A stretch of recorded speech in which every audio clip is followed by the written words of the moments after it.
Doctor Mohammad ইউনূসের ভয়ে মোদির আসলে খাওয়া নাওয়া বন্ধ। আপনি খোঁজ নিয়ে দেখেন, সপ্তাহে 2-3 দিন ঠিকমতো ঘুমাইতেও পারে না এই বাংলাদেশের টেনশনে। এখন বলতে পারেন ইন্ডিয়া যে এত বড় একটা রাষ্ট্র, বাংলাদেশ তো একটা রাজ্যের সমানও না, তো বাংলাদেশ নিয়ে কেন টেনশন করবে? বাংলাদেশ নিয়ে হচ্ছে মোদির সব থেকে বড় টেনশন, সব থেকে বড় টেনশন। আমি এতিম লীগের কিছু যারা আছে গুজব প্রচার করতেছে বর্তমানে, তাদেরকে একটা কথা বলতে চাই, তোমরা বাস্তবতায় ফিরে আসো। পাকিস্তান থেকে একটা জাহাজ আইছে বাংলাদেশে, এটা নিয়ে তোমরা বলতেছো যে রাজাকারের জাহাজ বাংলাদেশে প্রবেশ করছে, হ্যান করছে ত্যান করছে, এ ধরনের কথা বলতেছো। তোমরা ভাই, তোমাদের পৃথিবী সম্বন্ধে কতটুকু ধারণা আছে? আমেরিকার শত্রু রাশিয়া, চায়না। তোমরা কি জানো রাশিয়া কত বিলিয়ন ডলারের ব্যবসা করে আমেরিকার সাথে? তোমরা কি জানো এই চায়না কত বিলিয়ন ডলারের ব্যবসা করে আমেরিকার সাথে? এগুলা জানো না? তাহলে পাকিস্তান কি পাপ করছে বলো? পাকিস্তান কি পাপ করছে? পাকিস্তান কেন ব্যবসা করতে, আমরা কেন পাকিস্তানের সাথে ব্যবসা করতে পারবো না? সে তো আমাদের সার্বভৌম কেড়ে নিতে আসতেছে না নাকি? সে আমাদেরকে জিনিসপত্র দিবে, আমরা ইন্ডিয়া থেকে যে দামে কিনতে পারি। আমরা শুধু কেন ইন্ডিয়ার উপর নির্ভর হব?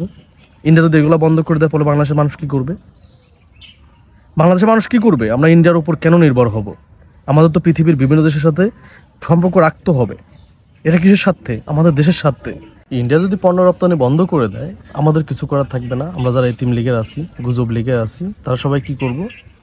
সমালোচনা করব, গুজব প্রচার করব যে ডক্টর ইউনূস জিনিসপত্রের দাম বাড়াই দিচ্ছে, হ্যান করতেছে ত্যান করতেছে। এটা ইন্ডিয়া তো যে কোনো সময় চাইলেই বন্ধ করে দিতে পারে। তো আমাদের কি বিকল্প ওয়ে রাখতে হবে না? আমরা পাকিস্তান থেকে প্রোডাক্ট আনলে দোষের কি? যদি ইন্ডিয়ার মতো সেম দামে আমরা প্রোডাক্ট পাকিস্তান থেকে আনতে পারি, সামান্য বেশিও লাগুক। ওই যে একটা কথা আছে না, যে একদম চেপে গেলে তো আমরা ওয়াশরুমে যাব না। আমাদের আগের থেকে ম্যানেজ করে রাখতে হবে যে ইন্ডিয়া বন্ধ করবে, ওকে, আমাদের বিকল্প হয়ে আছে। এবং এইটার জন্য ইন্ডিয়া বন্ধও করতে পারবে না, কারণ ইন্ডিয়া দেখবে যে না, তারা আমার বন্ধ করলেও কিছু যাবে আসবে না, ওই খোলা রাখলেও কিছু যাবে আসবে না, তারা তো বিকল্প হয়ে তৈরি করে ফেলছে। মেন প্রবলেম কিন্তু এটা না। ডক্টর মোহাম্মদ ইউনূসের ভয়ে ইন্ডিয়ার মোদি কেন ঘুমাইতে পারে না? মেন টেনশন হচ্ছে ওরা মনে করে যে এই সব জাহাজে অস্ত্র আসবে, অস্ত্র পাকিস্তান থেকে আসবে। তা ভাই, আমাদের দেশে অস্ত্রের প্রয়োজন হয়, আমরা পাকিস্তান থেকে আনি। যে দেশ থেকে আনি সেটা আমাদের ব্যাপার। পাকিস্তান থেকে যদি আমরা অস্ত্র আনি, সেক্ষেত্রে আমরা তো কম দামে আনতে পারবো। কারণ পাকিস্তান তো বাংলাদেশে যেমন কামাররা ওই যে আপনার যেখানে সেখানে দেশেও অস্ত্র তৈরি করে, পাকিস্তানে ওরকম রাইফেল অনেক কিছু তৈরি করে যেখানে সেখানে। তো ওইখান থেকে অস্ত্র আনলে তো আমরা কম দামে আনতে পারবো। এটা ক্ষতির তো কিছু না, আমরা কিনবো আমাদের স্বাধীন সার্বভৌম রক্ষার্থে। একটা দেশ কখন অস্ত্র কেনে? কখন অস্ত্র কেনে? কী জন্য অস্ত্র কেনে? স্বাধীন সার্বভৌমত্ব রক্ষা করার জন্য। যে কোনো সময় যদি কখনো হামলা হয়, এটা রক্ষা করার জন্য আমাদের তো প্রস্তুতি নিতে হবে। এইটার জন্যই মোদির ভয় হইতেছে যে সরাসরি জাহাজ কেন পাকিস্তান থেকে বাংলাদেশে আসবে।